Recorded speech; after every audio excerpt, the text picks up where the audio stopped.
Alas 5:20 ayon sa Philippine Standard Time. Good morning, kasama niyo po ang Panahon TV ngayong Sabado ng umaga. At ang ating programa nga po ay kabalikat ng sambayan ng Pilipino sa pag-unlad ng ating bansa. Silipin na po natin ang public service announcements na makatutulong sa ating pag-unlad.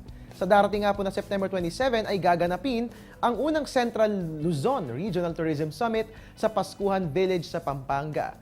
Ang nasabing Tourism Summit ay nakaangkla sa temang Endless Possibilities in Tourism.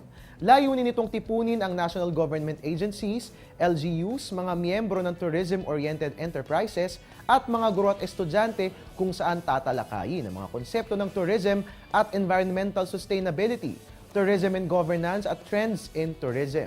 Exciting po ang nasabing summit at narito nga po ang lineup ng mga activities. Takbong Turismo Family Fun Run, Zumba Marathon, naku, usong-uso po yan, Padjak Turismo, Pampangalicious Food Festival, Job Fair, Fashiontography, Fashion Show, Awitang Turismo, Boodle Fight at marami pang iba. Naway makadalo po tayo sa napakasayang Tourism Summit na ito mga kababayan. At pangalawa naman po ang anunsyo mula sa bagnet ni Kenneth. Naku po mga kababayan, ako po personally natikman ko po yan at talaga namang napakasarap po. No? At ang bagnet ni Kenneth nga po ay matitikman po natin sa Kusina Andare Glorieta 3 Open Park, Makati City. Every Thursdays, Fridays, and Saturdays from 4 p.m. to 3 a.m. Naku mga kababayan, itry nyo po ang bagnet ni Kenneth dahil napakasarap po niyan at makakalimutan nyo po ang inyong mga pangalan. I'm not kidding mga kababayan. At susunod naman po, ang anunsyo mula sa Maasin City Government sa Southern Leyte. Sa darating na September 24 to 28 ay gagawin ang Batang Pinoy Visayas Leg. Ito nga po yung sports competition kung saan 3,000 participants ang inaasahang dumalo. Inaanyayahan po lahat ng mga kabataan na athletic at nais maglaro. Narito nga po ang sport events na kasali sa Batang Pinoy Visayas Leg. Meron po tayong archery, merong arnis, badminton, basketball, boxing, baseball, chess, dance sport, futsal, volleyball at marami pang iba.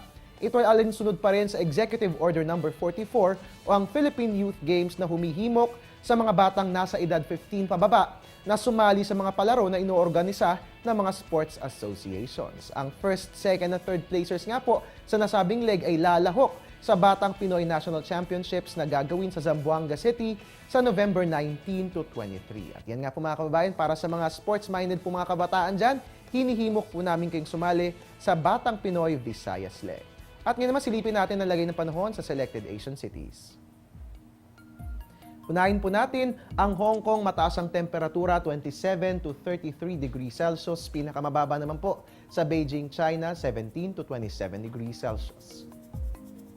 Sa Singapore City, sa Singapore po yan, mataas po ang temperatura. Meron tayong 25 to 33 degrees Celsius. The same with Kuala Lumpur, Malaysia.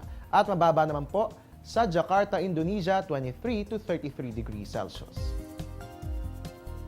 Sa Brunei Darussalam, mataas pong temperatura 25 to 33 degrees Celsius at pinakamababa naman po sa Rangoon, Myanmar, meron tayong 23 to 30 degrees Celsius.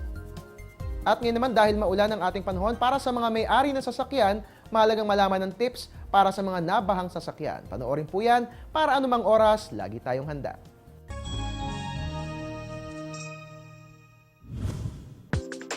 Mga dapat tandaan kung inabot ng baha ang inyong sasakyan.